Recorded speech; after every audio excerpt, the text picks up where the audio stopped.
महाराष्ट्र की असम्बली है उसका एक रुकन है, वो असम्बली के अंदर आया है और उसने उस वक्त पहना हुआ था तेंदुए के कलर का लेदर का लिबास, और वो प्रोटेस्ट कर रहा था इस बात पे कि नागपुर का इलाका जो उसके अंदर तेंदुए ने हमला किया और हमला करके 7 लोग जो हैं उनको जख्मी कर दिया। 2014 से इस बात पे प्रोटेस्ट कर रहे हैं कि तेंदुए जो हैं वो इंसानों पे हमले करते हैं, तो इनको पकड़ा जाए और पकड़ के इनको कोई फॉर्म शॉर्म बनाया जाए जिनमें इनको रखा जाए। जानवरों को मार देना ये इस बात का हल नहीं है। बिस्मिल्लाहिर्रहमानिर्रहीम, अस्सलाम वालेकुम नाज़रीन। ज़ूलॉजी जो है बुनियादी तौर पे वो सिर्फ इंसानों के लिए नहीं है, बल्कि तमाम जो जानदार हैं उनके लिए है। और कुदरत का बनाया हुआ निज़ाम ऐसा है कि जानदार एक सिस्टम के तहत एक दूसरे के साथ कोऑपरेट करते हैं और इकट्ठे रहते रहे हैं।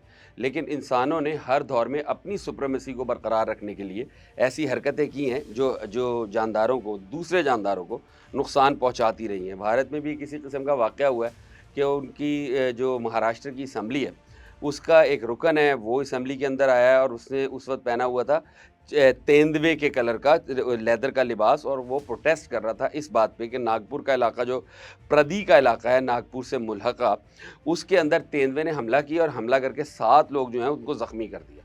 साहब का कहना ये था कि वो 2014 से इस बात पे प्रोटेस्ट कर रहे हैं कि तेंदुए जो हैं वो इंसानों पे हमले करते हैं और हमले करने के बाद उनको नुकसान पहुंचाते हैं, तो इनको पकड़ा जाए और पकड़ के इनको किसी जगह मतलब कोई फॉर्म शॉर्म बनाया जाए जिनमें इनको रखा जाए। अब भारत जो है इस खित्ते के अंदर श्रीलंका और इंडिया वाइल्ड और बांग्लादेश भी, पाकिस्तान को छोड़ दें, पाकिस्तान में वाइल्ड लाइफ मौजूद है वो, लेकिन वो स्पेशल किस्म की है।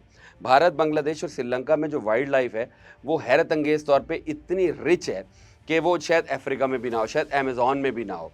अब यहाँ पे इंसानों ने हर दौर में इस तरह की हरकतें की हैं कि अपनी बका के लिए दूसरे जानदारों को नुकसान पहुँचाया। मिसाल के तौर पे गैंडे की पूरी नस्ल जो है वो ख़त्म हो गई क्योंकि फ्रांसीसी फ़ौजियों ने अफ्रीका में जाने के बाद गैंडा जो एग्रेसिव जानवर था ये हमला कर दिया करता था, तो उनको मार मार के उनकी नस्ल ही ख़त्म कर दी और उनका सींग बिका करता था।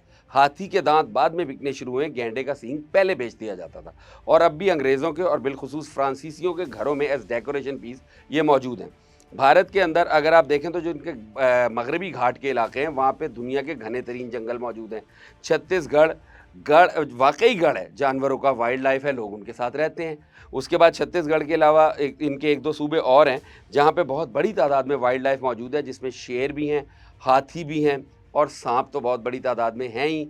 अगर पाकिस्तान की भी हम बात कर लें तो हमारे सिंध के इलाके में बहुत बड़ी आबादी है, रूरल सिंध में बहुत बड़ी तादाद में लोगों के साथ ही सर्वाइव करता है किंग कोबरा, और सिंध का जो कोबरा है वो पूरी दुनिया में मशहूर है।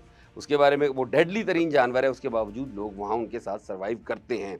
बताने का मकसद ये है कि जानवरों को मार देना ये इस बात का हल नहीं है, या उनको पकड़ के उनके नेचुरल हैबिटेट में से हटा के उनको किसी ऐसी जगह पे बंद कर देना जो कि उनका मतलब फितरी ना हो, वो किसी भी मसले का हल नहीं है। अफ्रीका में, कीनिया में इसका बेहतरीन हल निकाला गया, सफारी पार्क्स बना दिए गए, जानवरों की और इंसानों की जो ज़मीन है उसके दरमियान तकसीम कर दी गई। भारत में, आसाम में, छत्तीसगढ़ में ये किया गया है। भारत की जो वेस्टर्न घाट है वहाँ किया गया है।